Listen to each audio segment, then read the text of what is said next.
Student आज हम discuss करने वाले हैं describe the objectives and principles of adopted physical education. आप लोगों की 11th की जो फिजिकल एजुकेशन सब्जेक्ट है उसकी का क्वेश्चन आंसर एक्सप्लेन करने वाला हूँ आज। इसमें दो चीज़ें पूछी हुई हैं फिजिकल एजुकेशन से रिलेटेड कि एक तो इसके ऑब्जेक्टिव्स क्या हैं और दूसरा कि इसके प्रिंसिपल्स क्या हैं। ऑब्जेक्टिव्स मतलब एम्स, अगर एग्जाम में आता है एम्स क्या ऑब्जेक्टिव क्या है तो एक ही चीज़ होती है, एक ही आंसर लिखना है उसका। दूसरी चीज हम प्रिंसिपल डिस्कस करेंगे। पहले ऑब्जेक्टिव या एम डिस्कस करने वाले हैं।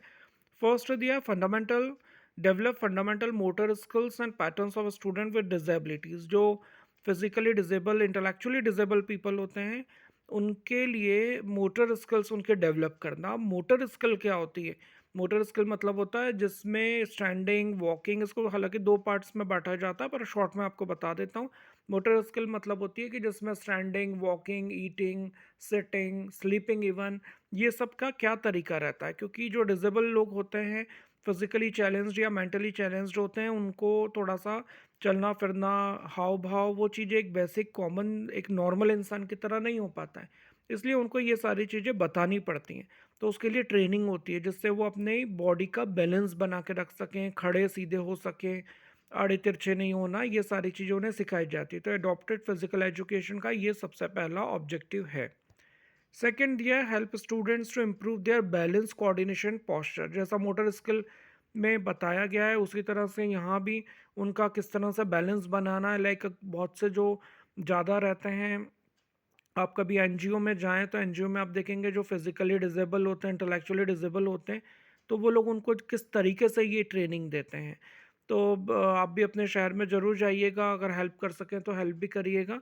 और इनको कैसे बैलेंस बनाना रहता है, खाना खुद खाना, स्पून यूज़ करना, इस सब चीज़ों की भी ट्रेनिंग दी जाती है।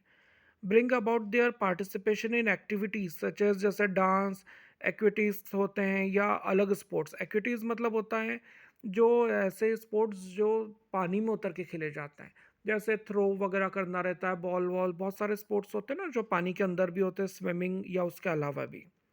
तो उस चीज़ के में भी इनका पार्टिसिपेशन हो, एक्टिविटीज़ हो, उस चीज़ की प्रैक्टिस कराई जाती है।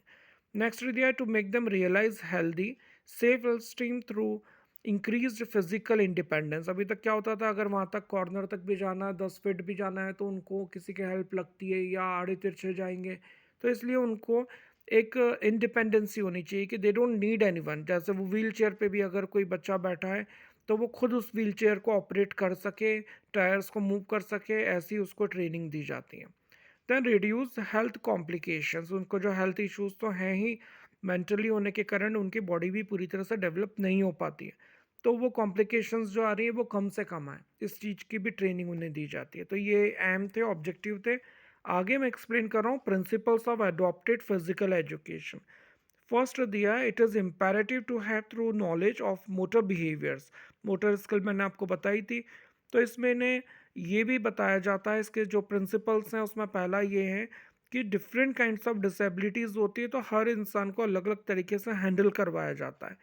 कि कोई चलने में किसी को दिक्कत है, किसी के हाथ में प्रॉब्लम है, किसी के ब्रेन में प्रॉब्लम है, तो उसको उस हिसाब से हैंडल किया जाए।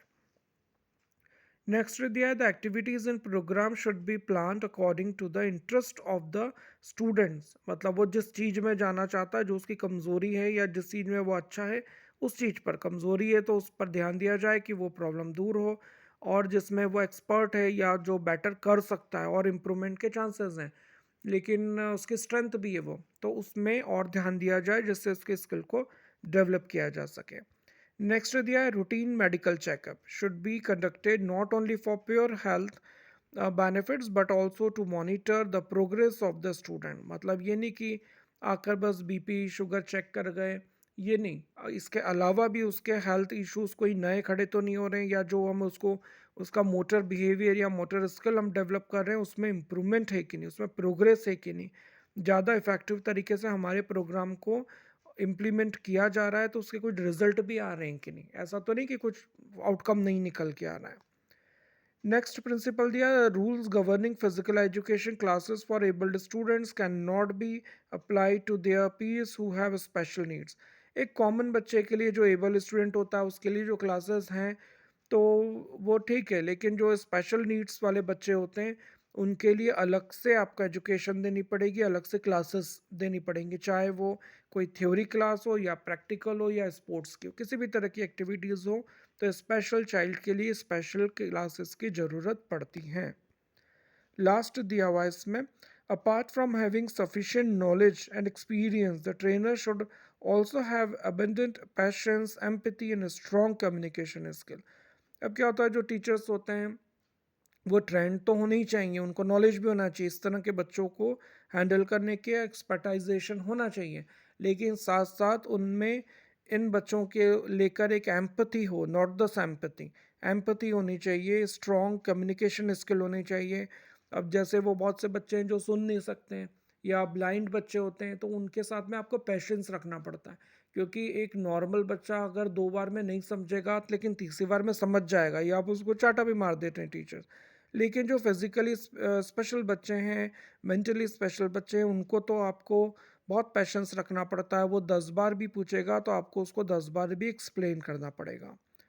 तो ये मैंने आपको प्रिंसिपल्स बताए और उसके पहले आपको मैंने ऑब्जेक्टिव्स बताए। और भी कुछ क्वेश्चंस आप पूछना चाहते हैं तो आप कमेंट बॉक्स में लिखिएगा।